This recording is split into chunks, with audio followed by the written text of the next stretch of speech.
Topping off our morning rush, the city is expected to clean up another homeless encampment this morning. It's been about a week since Coronado Park closed in northwest Albuquerque. Now another homeless encampment is growing nearby at Irving and Eagle Ranch, sparking concerns about crime there.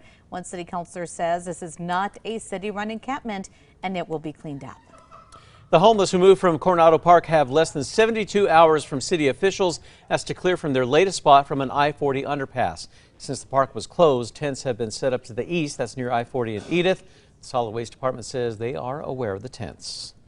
Bernalillo County is looking to expand its tiny home village that's been growing after recent rule changes. Last night, commissioners signed off on buying the property that the village sits on in the International District. They're also buying a nearby lot to the tune of nearly $600,000. Erica. And here's a look at our school day forecast. It's a nice mild start to the day with quiet skies, no rain. And by this afternoon, we are going to see some warm temperatures with a slight chance for some storms. Prosecutors are asking a judge to hold a homicide suspect behind bars until trial. Omar Martinez is accused of killing Bonnie and Bob Hartwig after T-boning their SUV in the intersection of Louisiana and Lomas last year. Police later confirmed that Martinez had fentanyl in his system. Martinez is set to be arraigned next Friday. A sentencing date is set for Fabian Gonzalez and Michelle Martins for their roles in the death of 10-year-old Victoria Martins. Both Gonzalez and Martins will be facing a judge October 27th. Gonzalez faces up to 40 years in prison. In the meantime, Victoria's mother, Michelle Martins, faces between 12 to 15 years. Water's rushing once again in the Rio Grande. Now, a month ago, the river ran dry for about the first time in 40 years. Now, right now, federal measurements show the river's flow is twice the average rate for this time of year in Albuquerque. Despite the rain and the increased current, the water level at Elephant Butte Lake has barely changed, rising only 2 feet in the past week. Erica. Here's a look at our threat index. It is moderate. We'll see storms in the mountains and the valley today with a slight chance for some burn scar flooding, and river levels will rise in the Pecos. On to developing overnight news for you. Crews had been clearing up a mess on Paseo del Norte overnight after a leak from a water pump station. The Department of Transportation says a county-owned pump is supposed to divert the water to the Rio Grande. However, about 7 inches of water ended up flooding Paseo, forcing lane closures.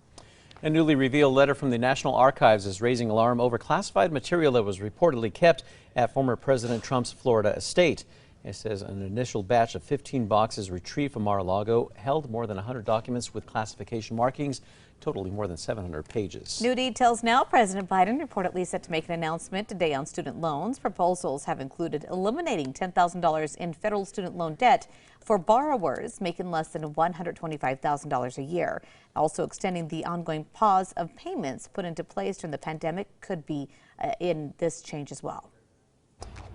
And here's a look at traffic. The maps are clear this morning. No accidents or slowdowns to report. Tracker is going through the Big I, and as you can see, everything is moving right along. 800 pounds of butter has now been turned into a giant sculpture, celebrating 50 years since the passing of Title IX. Well, this life-sized creation was unveiled yesterday. That was ahead of the New York State Fair. This piece is meant to celebrate the 1972 civil rights law that bans sex-based discrimination in schools. This is the fair's 54th butter sculpture.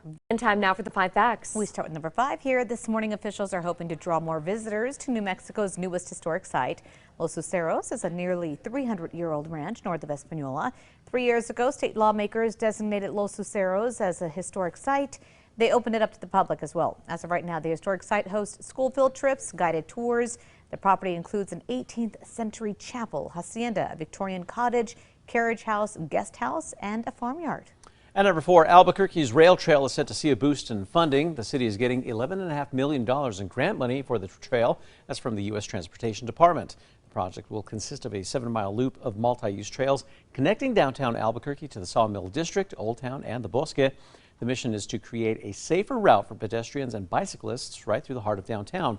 After the federal investment, they will need less than $4 million to completely fund that project.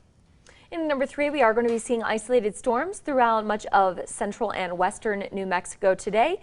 Meanwhile, the east side of the state is going to stay dry. And number 2, a sentencing date is set for Fabian Gonzalez and Michelle Martins for their roles in the death of 10-year-old Victoria Martins. Both Gonzalez and Martins will face a judge on October 27th. In August of 2016, police found Victoria's remains burning in the bathtub of an apartment near Golf Course in Irving. Earlier this month, Gonzalez was found guilty for reckless child abuse resulting in death and tampering with evidence. Now, he faces up to 40 years in prison. Meanwhile, Victoria's mother, Michelle Martins, faces between 12 and 15 years.